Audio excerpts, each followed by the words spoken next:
Good afternoon. Who's ready for Women Visionaries panel? Woo! We're starting a little early as we asked Deborah Schmal to help transition us from lunch to the Women Visionaries panel. Deborah is a leading environmental law practitioner and partner in the real estate development at Paul Hastings. Even with a demanding legal practice, Deborah has found time to serve for 9 years on the CALRC Board of Directors, most recently as secretary, and we are very grateful for her service. She is an ardent Golden State Valkyries fan and gave up courtside tickets to tonight's Valkyries playoff game in San Jose to be here with us tonight. And we're really pleased to have her with us to share thoughts about Women Visionaries. Deborah?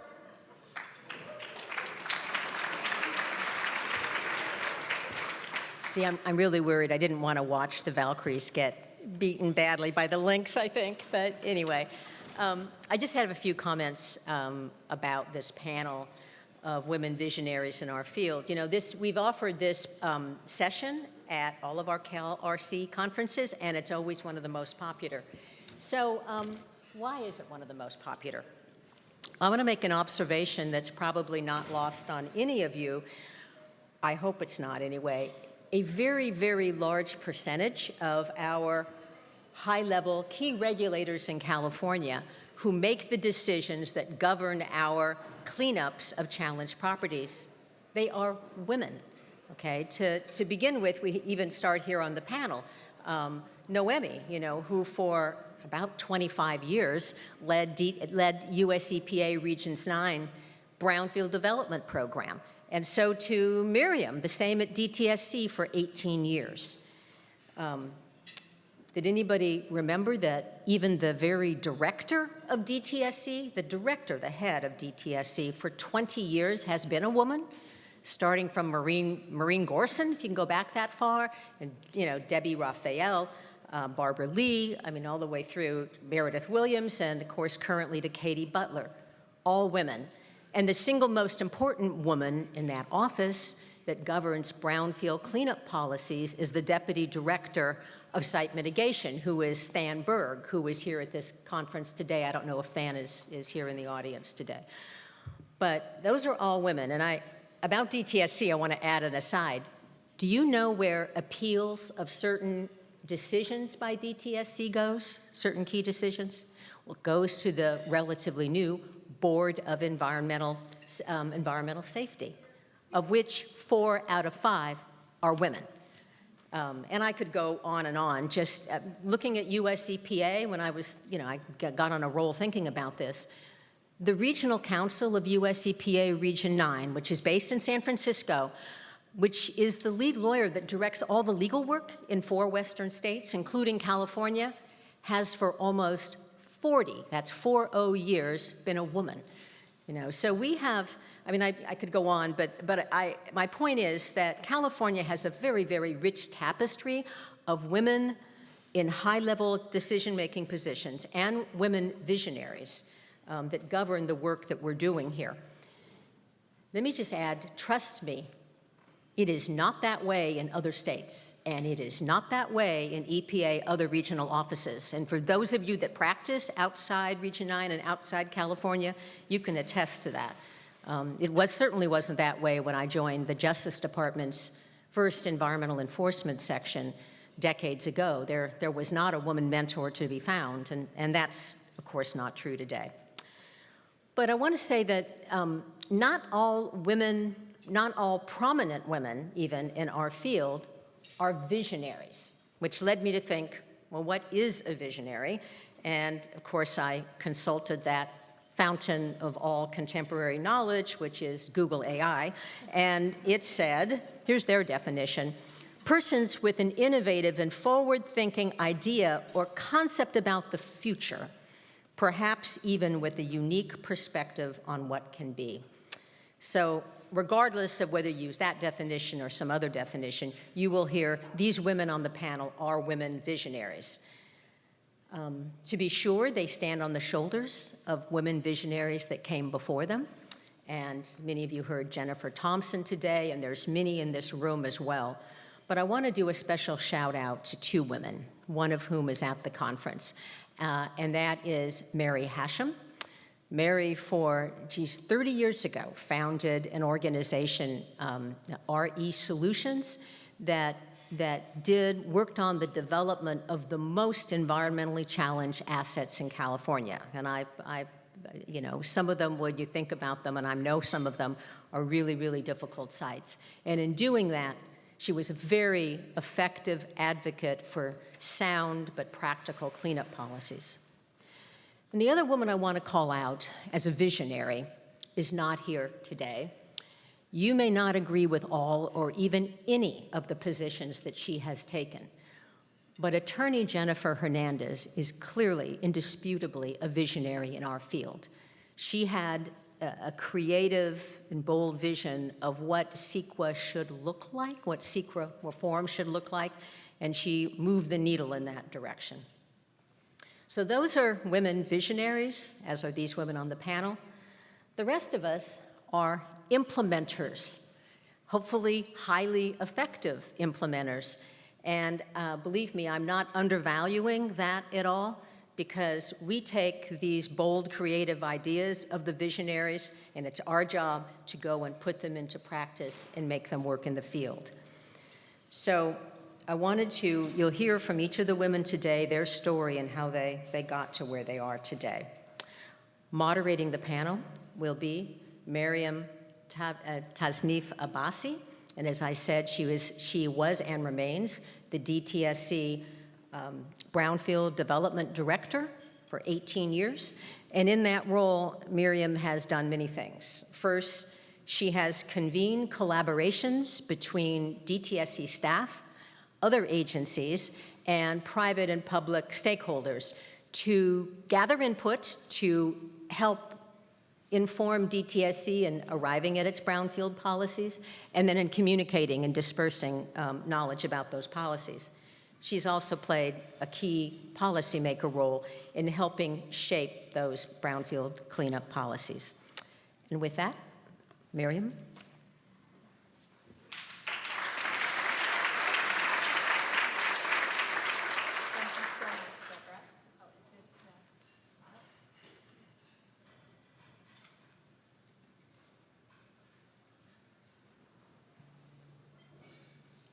Testing. Oh, there you go. It's working now. We can all stay calm.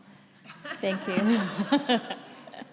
First of all, it is an immense pleasure to be here on this stage hosting this amazing panel.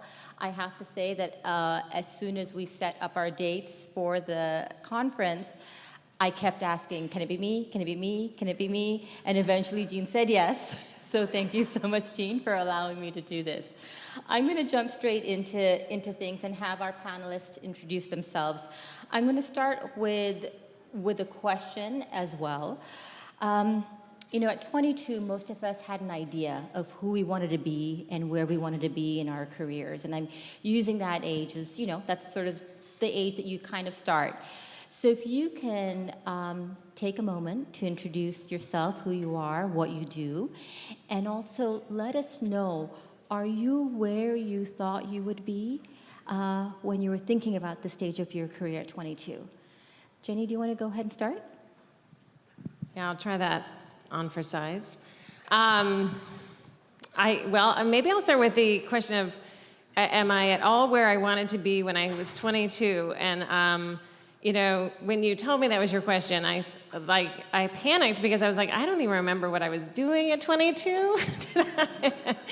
But I do know my mindset, and I think that when I was at that age, I knew I wanted to be a change maker. I knew that I wanted to work in a field that was leaning towards justice. I knew that I wanted to be able to be in community and help community find its best opportunities and to realize that their potential as individuals and as neighborhoods and as cities and maybe even as nations. I think I had higher aspirations, maybe, and when I was 22. But have I gotten there? I think I have in a weird, strange way.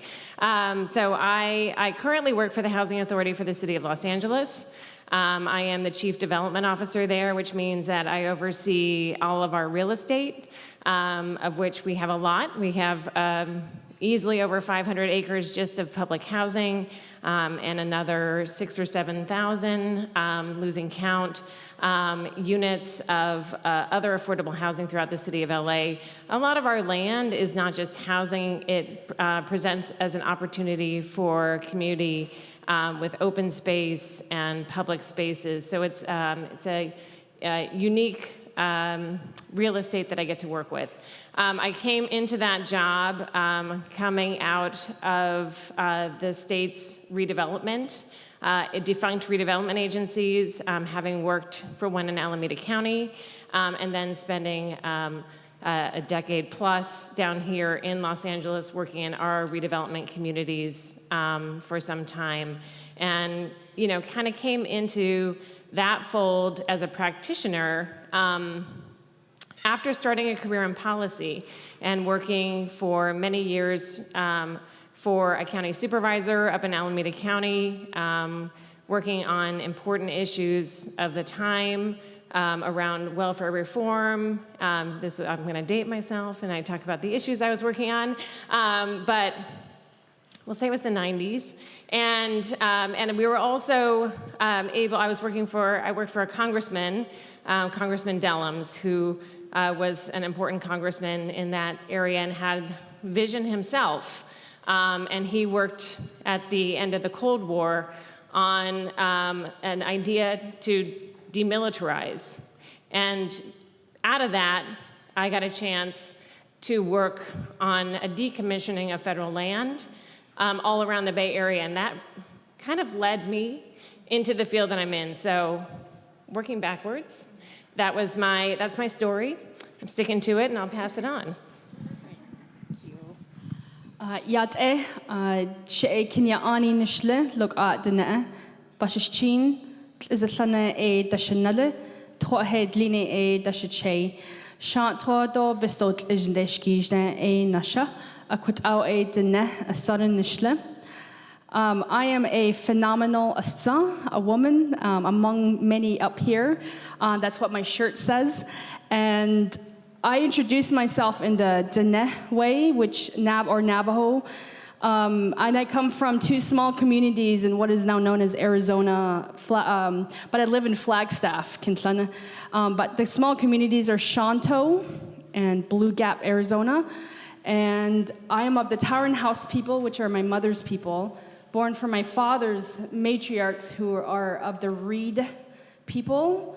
And my paternal grandfathers are from the Many Goats people. Maternal grandparents are from the Water That Flows Together people. And it is out of respect for my indigenous relatives. They may not be, or in this room and may not be, but also our natural non-human relatives. And this is what we're all raised. I have a 14-year-old and an 11-year-old, and they have to say their clans every morning. It's part of our identity. It's who we are. And so I serve as the co-director of the Institute for Tribal Environmental Professionals. We are an institute based at Northern Arizona University in Flagstaff, and we work with tribes across the country on various issues. We do have a really great team that works on the waste and response program, so everything you're doing, they would do that with tribes. And I don't do that directly, but I am a product or a child of many Brownfield Superfund waste sites, a legacy of uranium tailing in our community on the Navajo Nation. And I'll talk a little bit more about myself, which is very hard for me to do. But I'm so honored to be part of this great panel, and I think, Maryam, you asked a really good question.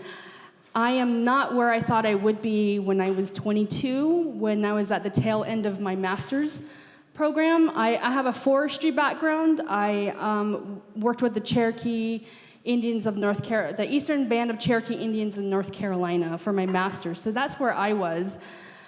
But all simply because I asked a question. can I work with them? How can I get a master's degree? And 22, you're so young. I grew up primarily on the Navajo reservation. Navajo is my first language. I grew up without running water. And when Jennifer asked that question, who still has an outhouse here, I was one of those people who raised their hands. Yes, my people, more than 70% do not have running water and do not have facilities, do not have the privilege like she was showing on the screen this morning. And so I say that because my upbringing was very different from maybe all of you in the room or maybe some of you in the room, because I was, I never said I wanted to be a director. I never said this and that. I just know I wanted to continue my culture. I wanted to continue by preserving my language and also ensuring people know that we are a matrilineal society that should be valuing women's roles in everyday life, including politics, land care, etc. So no, I'm not where I wanted to be. I really thought I would be weaving baskets and herding sheep, which I'm a very good sheep herder, a very good shepherd.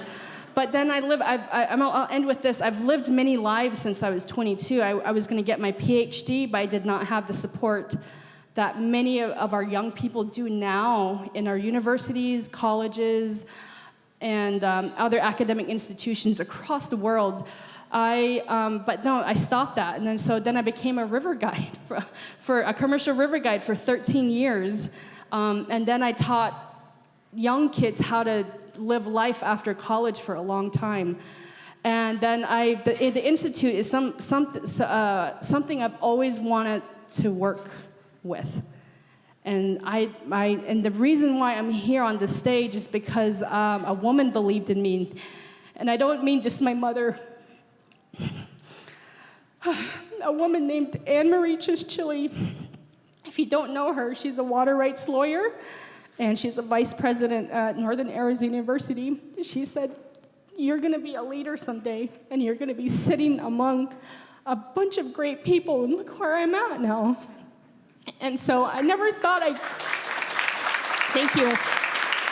I never thought I couldn't. I always knew I could, but I just didn't know that path. And so with that, I am just so privileged to be up here with these amazing women, looking at all the beautiful people and listening to a great bunch of a ton of knowledge holders yesterday and this morning as well. So with that, I'll pass it on to my colleague, Noemi. Good afternoon. Thank you. So I introduced myself yesterday. I'm Noemi Emeric-Ford. I work for US EPA, and I'm the director of our Southern California field office. So Miriam's question is, would I change, or do I see myself different when I was 22 as to now? Well, that was like 2 years ago. So at 22, actually, what I wanted to be and what I was in school studying was journalism. I wanted to be an investigative reporter. And the reason I wanted to be an investigative reporter is because I thought all voices should be heard. And I wanted to get to the bottom and make sure that everybody had justice and everybody had equality. Ended up getting an internship at US EPA because I didn't have the opportunities that most might have. I had to pay for my own college, was on my own at 16, and so I'm in college and I'm like, oh, I'm gonna get an internship at the radio station. It's like, oh yeah, it's non-paid. But guess what, EPA's was paid. And so I took that job, and once I got there, started working on land issues, talk about recycling land. It's like, oh, what I learned quickly was land recycling wasn't about properties, it was about people. And that's where I realized this is where I can do what I've always wanted. This is where I can make sure all voices are heard and that everyone gets to participate in the process equally. And Brownfields was somewhere where I was able to do that. So I would say, was it where I wanted to be at 22? Probably not. I also wanted to be rich. Public service is not rich in dollars, but it is rich in so many other ways. So I would definitely encourage public service work, and would just say that in knowing that it's not about the properties, it's about the people, that sometimes in making sure that people are heard. It's not about being the loudest person in the room. It's about knowing when to pass the mic. Nice pass. Did you plan that? That was amazing. My name's Erin Curtis. I am the Executive Director of the California Strategic Growth Council. And if you are not familiar with the Strategic Growth Council, it is a cabinet-level council that represents, on our council, we have 7 members of the governor's cabinet. And we look at cross-sectional issues across California. When I say cross-sectional, I mean across all of the agencies, across all of the silos, and look at solving problems for communities and challenges for California and how California can grow from the holistic point of view. And I hope that there are several people in this room who are recipients of our grants, because we do a lot of affordable housing, sustainable communities grants are ours, as well as transformative climate communities, and I know I met a couple of friends in the room from that. So am I where I thought I would be? Well, first of all, I had no goals, no vision, other than I wanted to write the great American novel, I think. So at 22, I actually was an investigative journalist. And my career path has taken me from journalism into public service. I've worked for local, federal, as well as state government. And there is no way at 22 that I could have imagined something as amazing as the Strategic Growth Council doing the amazing work that council does in the community. There's no way I could have imagined this amazing place that I get to be right now. So I am so grateful to be here, but it has been a very long and winding road. I definitely stand on the shoulders of many who have come before me. It really resonates with me the idea that there were no female mentors to be found. And I have always committed myself to being that person. If I ever get there, I told myself I'll always be the person who helps others find their path. So yeah, that's me.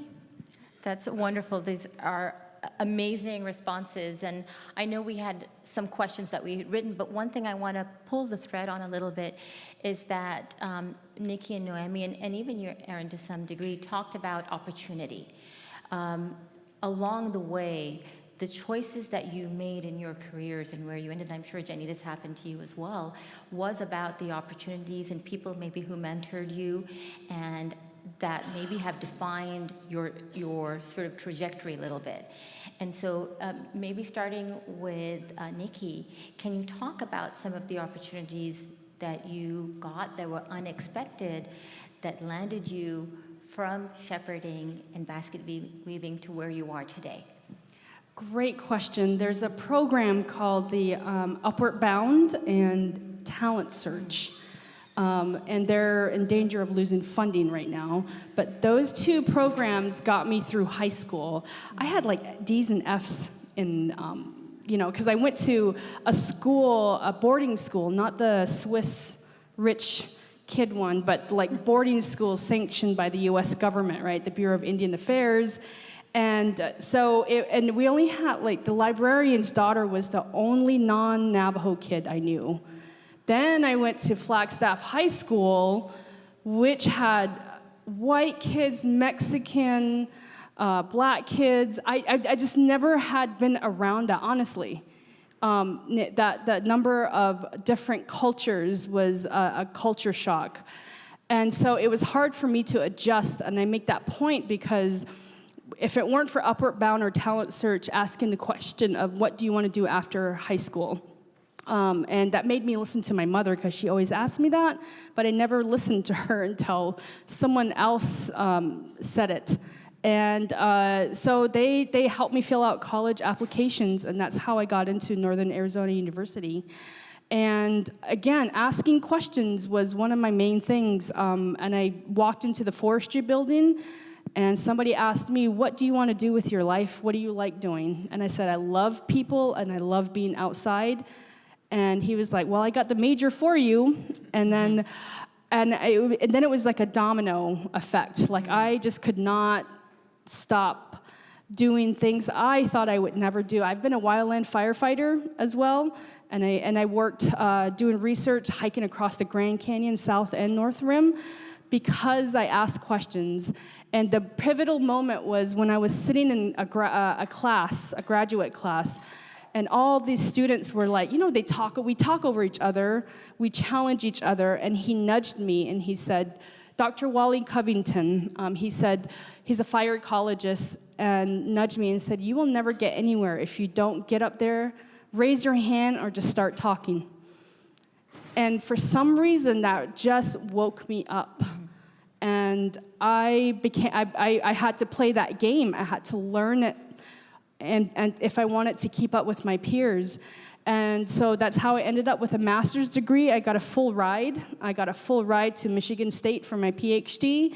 But I didn't go because, as I mentioned before. So that I think the opportunities is because something in me just kept asking questions. I think not because I'm nosy, because I'm very naturally inquisitive, and I gave into that. And so I always took the initiative of asking questions.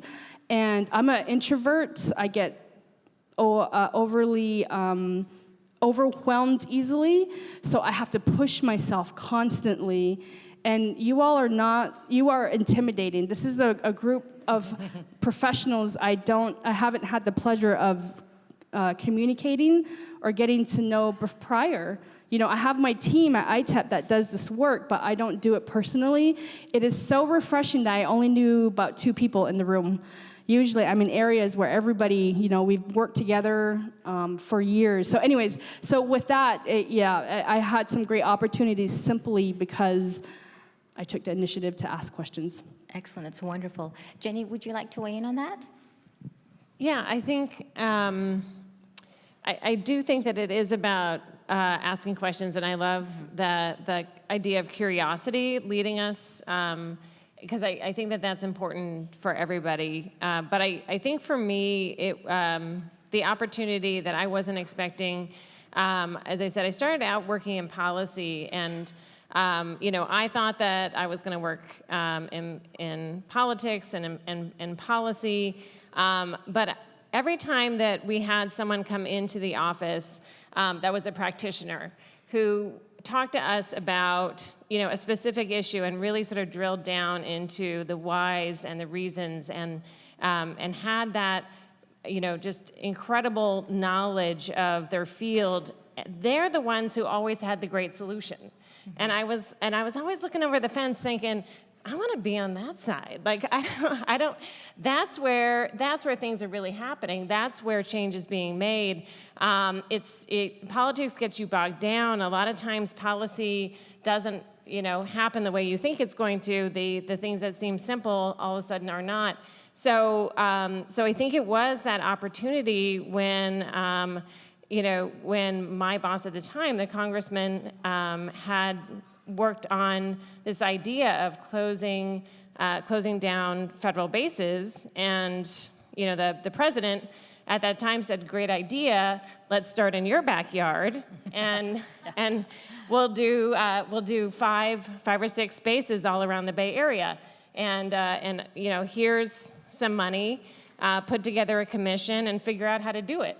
And we needed to staff up quickly, and so I was given the opportunity to move over and work at that commission, and really start from scratch on the idea of what does it mean to shut down a federal base? What does it mean to look behind the curtain and see, you know, some of the contamination on those properties that the federal government had different standards for?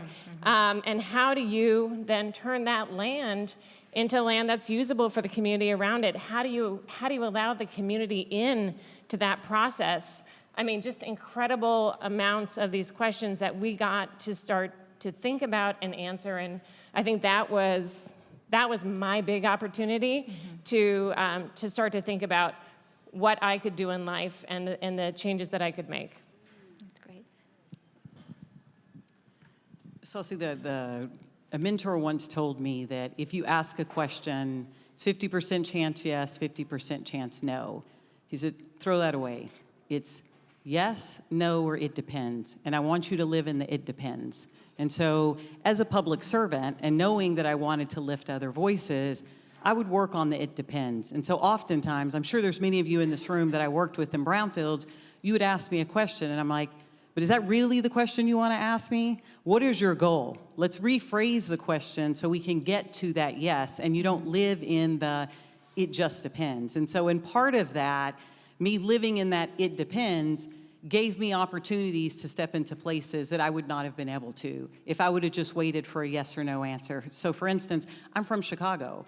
Where I started at US EPA was in Chicago. That's where I got my grit. That's where I learned about how to work on tough urban issues and environments around Region 5.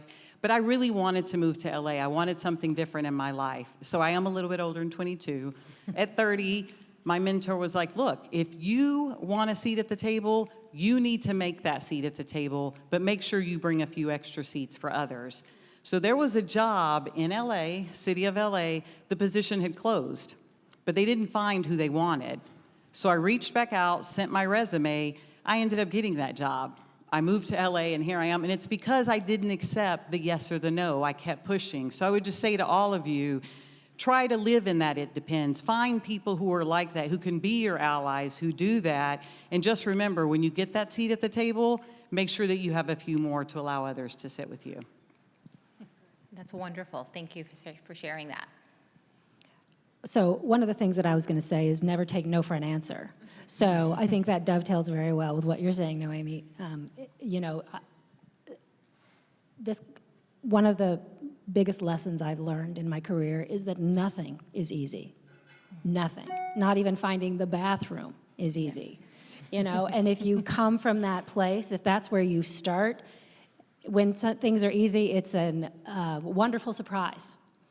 And that's very helpful for me. I think there's been two big shifts in my journey.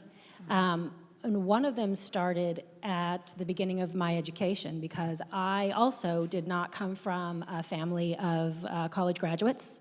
But I'm from California, and we have community colleges in California, and they are the most amazing opportunity for everyone.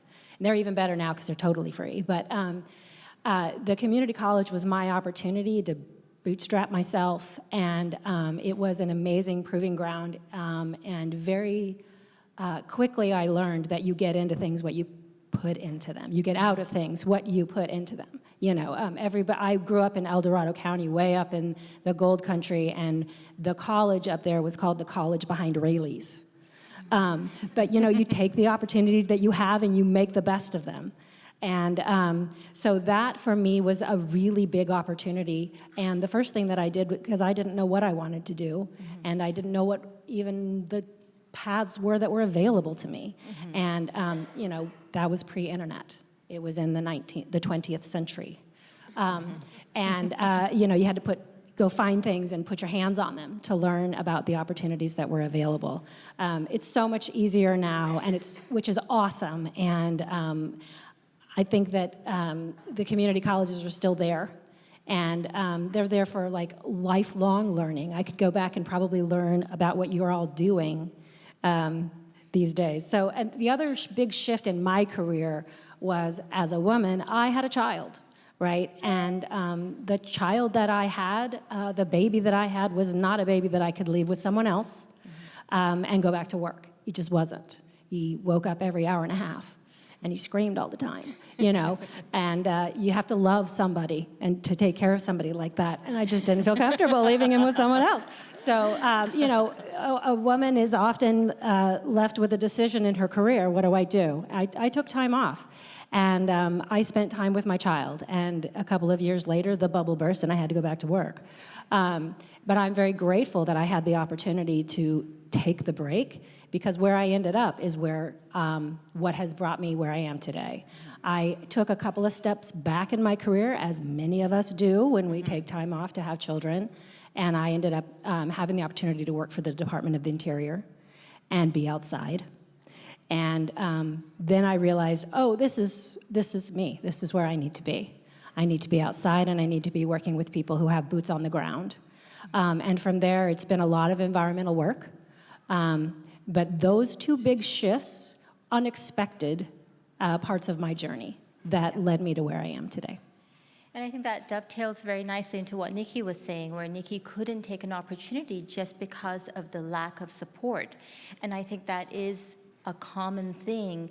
And so it's like playing billiards, where you go in different unexpected directions and you still try your best to kind of make it into the pocket. So I do appreciate what you've all said.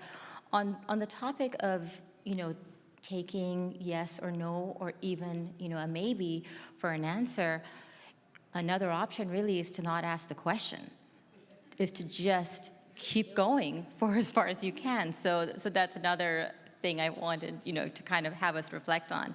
I want to. Regulators, we don't agree with. As regulators, we don't agree with that. It depends. It depends. Absolutely, absolutely.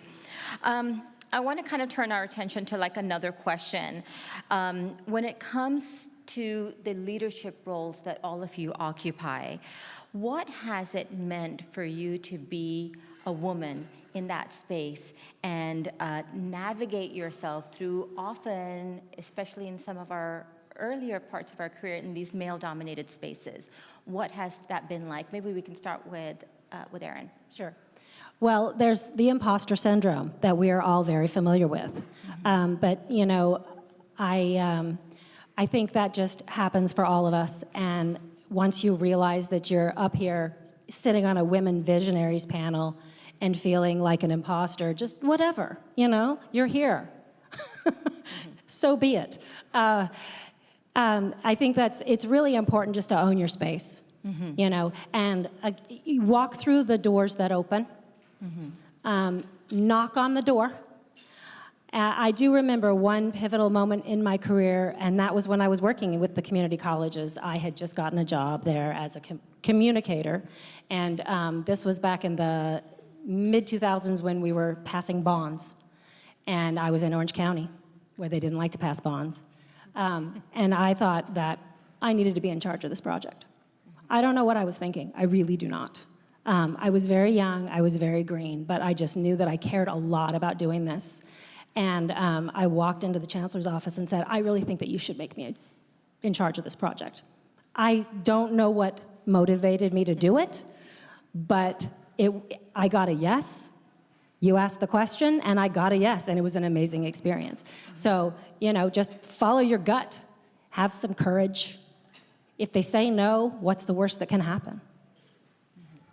Keep asking. Yeah, and I think that is important, that all of us have to be comfortable hearing the word no. And you have to be okay with it. And just because it's a no, it's not the end of your dream. There are other ways to approach it. Noemi, do you want to reflect on that? Yeah, so I think for me it's even greater than just being a woman. Clearly you can look at me, I'm a brown woman. And so in spaces that I was often the only one sitting on the other side of that table. And so many of times would be asked questions and thought, oh, I can shrink and think that the way I look or being a woman is my weakness, or I can turn that into my strength. And I did. And what I did was learn to lead in my way and not follow the way that I had seen of others who I didn't think did it so well. But what I really learned to do is through all the microaggressions, all the micro inequities that were thrown my way, so even greater than being told no, it's the little nitpicks that kept coming at me, but I still kept moving forward because I learned where my allies were. And so just know as a leader, before you become a leader, you serve.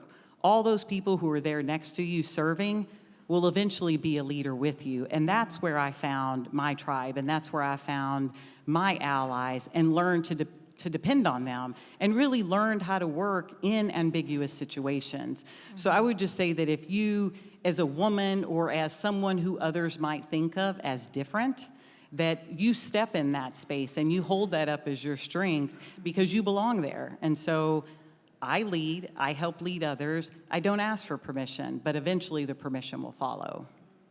That's wonderful. Well said.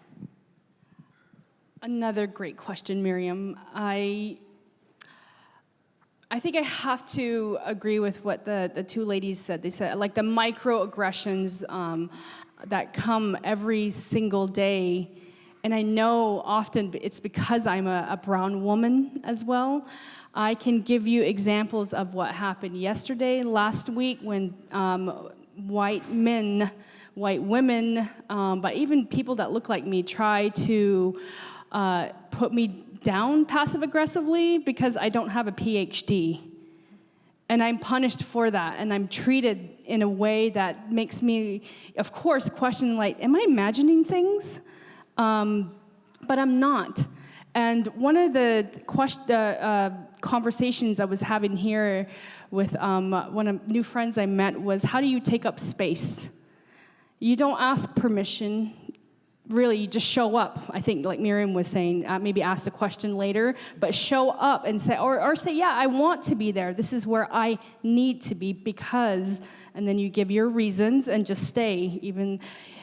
So one of the things as a director I've learned is that you need to have the ability to see people, like see and hear them, not just acknowledge that they're there, thank you for being here, checking the box, but really seeing people for what they can contribute to your team or maybe not contribute as well. And I want to make sure that people here know that I'm not bashing, the opposite sex. You all have a place in this world. We balance each other.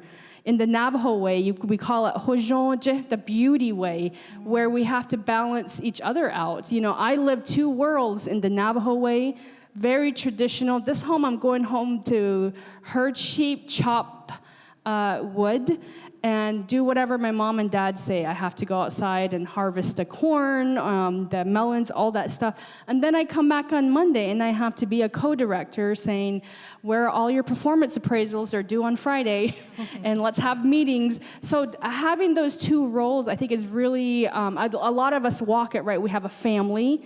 We have families at home, or we have other responsibilities. And a lot of that is that self-care of your mental, your physical well-being, I think is really important for us to take care of ourselves, to be really effective leaders. So I think it's really important. So I said a lot of things, so I'm going to pass it on to Jenny, but great question. Yeah, I think in the spaces that we work, and in my experience, I think it's been about not taking on the burden of what other people think of you or don't think of you. And I think that that's something that luckily I learned early on, was that I didn't need to give my background. I didn't need to say if I had a master's or a PhD. I was just going to do.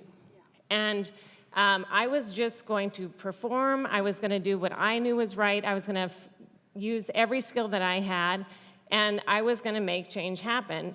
And I think I didn't worry as much or spend a lot of time thinking about what others thought of me. And I think that really helped compel and propel me. Because yes, I think if you get stuck in your head thinking about, what do others expect of me? What do I, who am I supposed to be in this space? How am I supposed to present in this space? You trip yourself up. I think reminding yourself to just be your genuine self, to greet others as their genuine selves, right? And allow other people to present themselves that way without expectation allows for an incredible working environment and allows you to be productive, allows everyone around you to be productive. And I think it creates a way to communicate with others that doesn't feel as forced or constrained by, what everyone else in the world thinks is your, common roles and responsibilities. So I think opening myself up to that early on definitely helped me also exude and remember that as a leader as I led the teams that I led in my work life. And so I think that helped a lot, not necessarily trying to put myself in a box or in a role. I definitely think that for those of us who had children in the workplace, I will say that it was tough. So I will say that was one thing that was really hard. You know, I had 3 months off and worked about a month and a half of those 3 months. And, you know, so every time the baby was asleep, I was working, and then, you know, because I didn't make enough money to support myself. And there wasn't enough money from the state to support me while I was having my kids. So that's a tough one. That's a tough one. And I really think that we've come a long way in terms of supporting mothers in the workplace. But aside from that, I think it is about, you know, just make for yourself the world that you want to be in. Yeah, Jenny, I think that's incredibly important, because I think one of the mistakes a lot of early career professionals make, and I think those of us who started our careers at a different time, it really was difficult then, because you were seeking affirmation from people around you. It was almost a very natural thing to do, especially for women of color, or someone like me who is a child of immigrants. There's a lot of things that kind of stack onto you that creates a weight, and you can succumb to it and get lost under it. And it's really important to push yourself and create sort of this self-affirming component of your personality, so that you maintain your confidence and you affirm yourself. You do things that you are proud of. You do things that are important to you, and everything else will follow. And I think that's really important, and it really resonates with me, what you said. And I was thinking along those same lines, you know, when the concept of DEI came up, and I know there's been many iterations under many umbrellas over our careers that I've seen. But the one thing I thought was really important in DEI was inclusion. And when I really thought about what that meant, I thought about all of the different spaces I had occupied as a woman, as an immigrant, as a brown person, as a short person. You know, there are a lot of different things that makes you feel that you're not included in a space. And to me, that put a definition on something that I'd been trying to do for myself and for the people who worked around me. It's always been very important for me to make people feel included in the space that they're in. And I try to do that through mentoring, through very actively engaging and looking for opportunities. You know, sometimes you can't always find opportunities for someone to grow in their career and, you know, go to another stage, because in state service, that's not something that you can do. But you can make things fun, and you can help people learn and mature. And so I'm wondering, and maybe we can start with you, Jenny, how you do that. How do you make people feel included in their careers and in their spaces, you know, when they interact with you? I think someone else in this panel already talked about it a little bit. It's about being a listener. I think good leaders listen well. And so that means, you know, when I'm engaging with staff, whether it's for the first time or the 50th time, I'm listening to how they're, not only what they're saying, but how they're saying it.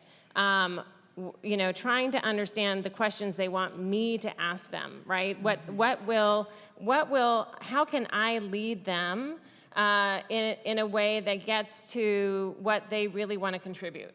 And so I think it is a lot about asking questions. I think everybody up here has said, clearly, I imagine if you had to sit down at any one of your tables, you're going to be peppered with questions, is my guess. So it is about, you know, finding out more about the people that you're working with, and trying to understand what motivates them. You know, where are their goals? What is it that they want to achieve? And then helping them get there. And if that means, and I'm in public service, and you know, we love people to stay forever. We want our 20-year anniversary parties, which I go to more than I would imagine.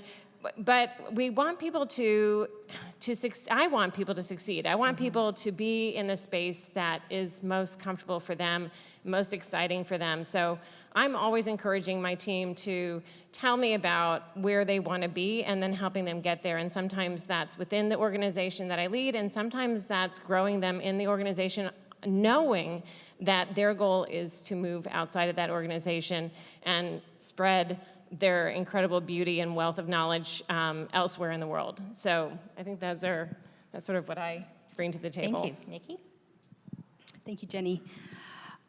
I'll go back to what I said previously. I early on, I recognized, being the oldest of 7 children, 4 years older than the next one down the line. I often I learned very early on that you have to see people and recognize them and ask the question, what excites you? What do you want to do in the future? What do you want to do that makes you better?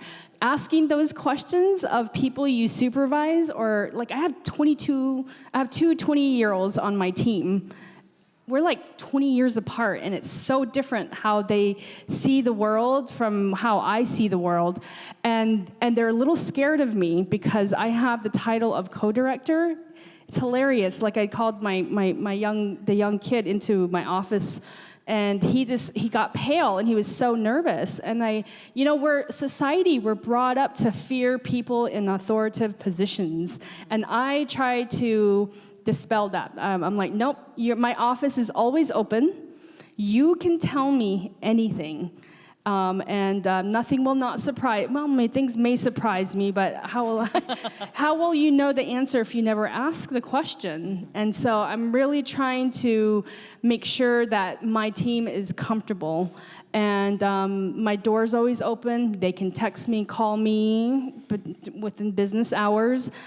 Be very honest about what they want to work on. And this young kid was like, I want to manage people someday. Never would have known at all if he'd never said that. So I think the inclusion part is seeing people for what they potentially could be. And also, someone said being uncomfortable with hearing no, and when it doesn't work out, that's just a part of life, right? Failing, I think, we need to emphasize that, is okay. Sometimes it's not always going to work out, but at least you'll have tried. So with that, I'll pass it on to my colleague here. So I want to illustrate my point in a different way. How many of you have a partner that is exactly like you? There you go. No one. So the idea is diversity and being different matters, right? So, well, maybe I shouldn't ask this, but how many of you are happy in that relationship with your partner, right? I'm gonna pretend like everybody raised their hand. So the idea is you're different. That's what that's what attracted you. That's what kept you together. That's what kept you in the relationship. So in work environments, what creates amazing solutions is diversity of ideas, diversity of people, diversity of places. So you're doing it in your private life. Do it in your work life. Those chairs that I'm pulling up to the table, they don't all look like me, right? And then people who look like me, hey, wait a minute, why do you pull up a chair for me? You're not, no, the idea is pull up a chair to create diversity of voices, because when I do that, your chair is coming next, because that is what will happen for you. And so what I'll say is I would love to show up for work every day being my true self. It's not possible. So I'm not going to sugarcoat. It's not possible for me. It will tear on you what you've said, the weight of the microaggressions. I have to walk into a room and say my title, because if I don't, who are you here to support? So I have to say I am this or I'm that, and I earned it. I don't tell what my degrees are. I don't need to say that because I know where I stand. And when work needs to get done, it gets done. So all I'll say is just remember that for those of you, because everyone who's here is a leader, because you're making a difference in communities. You're recycling land, you're recycling things for people. So just remember that the diversity of ideas will get you to a better place. Yep, absolutely. Amen. I think one of the ways that I have a tendency to make people feel included is just wearing that investigative journalism hat. I am obnoxious about asking questions, and I can't help it because I'm a curious person. But I I've had a member of my executive team in the past who was a shyer person, who tended to not speak. Probably the smartest person in every room. You know that person had something to say, but tended not to say it. And I had observed that over some time. And so I try not to, people hide for a reason, and you don't want to go and expose them. But over time, I really worked with that person because I wanted to bring that voice into the room. And I tend to look for the people who are in that boat, because I know that used to be me. And I used to sit in the back and listen to, the powers that be and think, do they not see what I see? I'm not going to say anything. But certainly, they see it. Somebody's going to say it. And they never did. And that is why I want the person sitting in the back of the room who's saying something that I know I'm not seeing, and I want them to come to the table and say those things. So that's just something that's top of mind for me always. So along those lines, Erin, how many times have you thought of something and not said it, and then a few hours later, a few days later, someone says the exact same thing? And how does that make you feel? Oh my gosh. Yep. More times than I can count. And then I will also say there have been times when I have had a gut feeling that I didn't act on the same way, whether it was to say something or to do something. And then later, I knew I should have done that. I knew I should have done it. Why didn't I listen to myself? Yeah. I knew I should have said that. Why didn't I say it? And then, of course, in the early parts of my career, the only way for me to get my ideas into the room would be to plant them in a higher up, usually male person to share. And I didn't care. I don't need the credit. I just want to get the good work done. And that was how I had to do it. And I'm glad you brought that up, because I think those of us, especially women who were in the workplace in the 90s, it was that inception way of managing things. You had to go plant the idea in someone else and watch it take fruition because you believed in the work. And that was the most important thing. But it is wonderful, I think, to be in the space where you can own your ideas now. And if they work, they work. If they don't work, they don't work, and that's okay. And I think a little bit of what you were saying about not speaking up when you have an idea or you have an opinion on something, part of that does go back to two things: the confidence and the comfort in failure and being wrong and being told no. And that's something I think that even at this age, and this point in my career, because I'm 22 like Noemi, so I just want to put that out there as well, is that I think I'm more comfortable taking those risks now, because I feel that confidence that comes from within. I'm okay with the rejection of an idea or the rejection of a suggestion. And I'm wondering if you can speak to that. Do you feel more comfortable doing that now than maybe you did when we started off this conversation being 22? Yeah, sure, and I'll start and then pass it down. But Yeah. I definitely do feel more confident in owning my own ideas. I still feel that lack of confidence. It's back there, and it tries to assert itself. But I'm a mountain biker. And so when that happens, I have a visualization. If any of you mountain bike in the room, and especially the nice downhill fun wee stuff, if you look at the rocks, you're going to hit the rocks. And if you're looking at your trail, then you're going to have a great time, and you're going to be fine no matter how fast you're going. You have to have your confidence. If you lose your mojo, you're going to fall. So what are the rocks? The rocks are the impediments people put in front of us, but they're also our own self-doubt. They're the negative things. Focus on the positive, focus on where you're headed, don't focus on the things that are in the way. Yeah, and so I'll say, since we're all here for land recycling, there are three things I want to leave you with that would be things that would lead you to have the confidence. The first would be that, just remember, it's not about the property, it's about the people.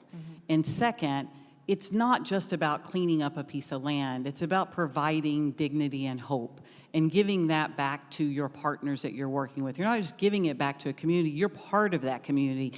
The project is for everyone. And then lastly, it's something that Katie Butler said yesterday, that patience is a virtue. Well, actually, it's not. It's a job requirement. And that's kind of what she hit on. And I would agree. That would be my third takeaway for you, is that in this work, you have to have it as part of it, because you work with regulators. It's impossible to get this work done without regulators. Not that we're the ones standing in the way, but that's just what government work is like. And so I would leave you with those three things. And if you have those, you'll have the confidence and you'll have the ability to step into your work and feel like you've accomplished something. Thank you.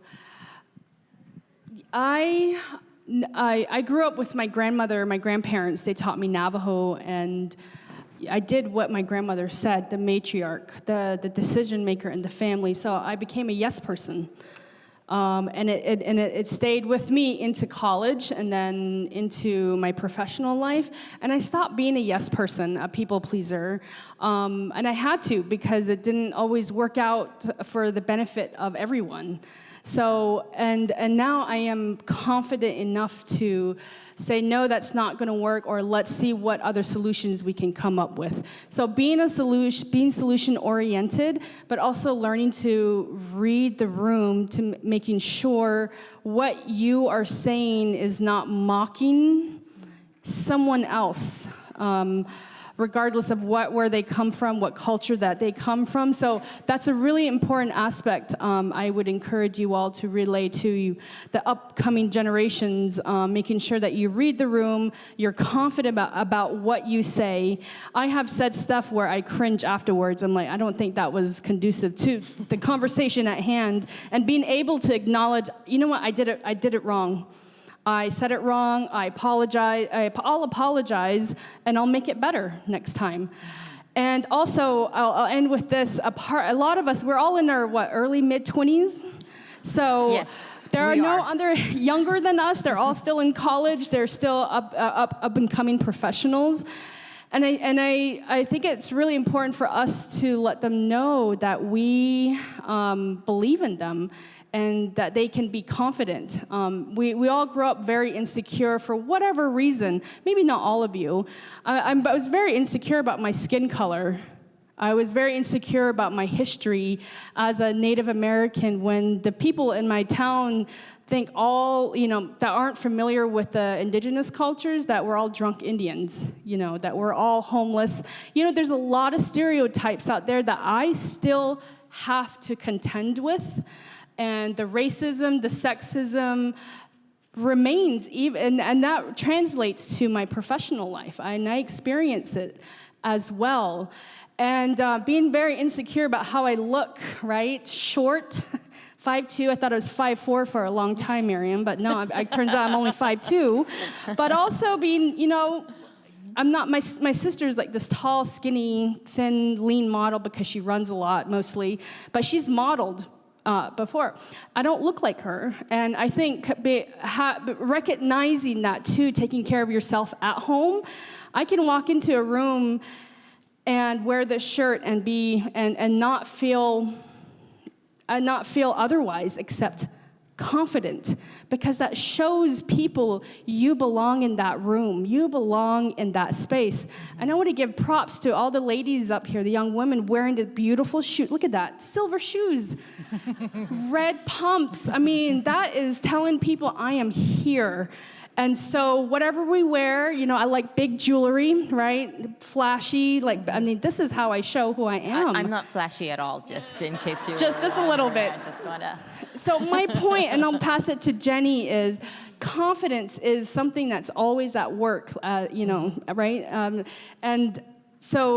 And that translates into your work life. So I encourage you all to tell the upcoming 7 generations that they belong in that space, and this is how you do it. So, Jenny. Yeah, I'll just say, I think the best thing is own your goals. I've worked on a couple of very, very complex brownfields projects at a young age and at the age I'm at now. In those cases, I had many, many opportunities where a boss or a commissioner or somebody would ask the question, do we really want to do this? Is this costing us too much? This seems really hard. So many reasons not to move forward, and I was the one who had to convince them, and sometimes myself, that no, we need to do this. We have to move this forward. It is going to be hard. I've been on Brownfields, where we had a metal recycling, 6 acres of metal recycling, and was in court on eminent domain for 6 years, and went all the way up to the federal Supreme Court. I was in my 20s, and I was testifying in court. That's not easy. That doesn't, that makes you wonder if you're ever going to get to the end. But we did, and we stuck to it, and now that site is completely cleaned up. That site has a beautiful, beautiful commercial center on it, first grocery store in South Central LA in 30 years, and it's available to that community to use for wonderful purposes. We have a job training center on that site. We got a Starbucks on that site. I mean, we are making it. But I think that's the important thing, is that the getting from here to there is messy. It's messy and it's hard. So and you all know that. You're doing it. So I just would say, own your goal. Remember why you're doing what you're doing. Remember why the community wants this, and stick to it. Well, it has been an honor and a pleasure today to share the stage with such amazing, powerful, confident, and accomplished women. Thank you so much for your time. I think we don't have time for questions, and I don't see anything in the Whova app, so we're going to go ahead and wrap up. Thank you guys so much for listening to us.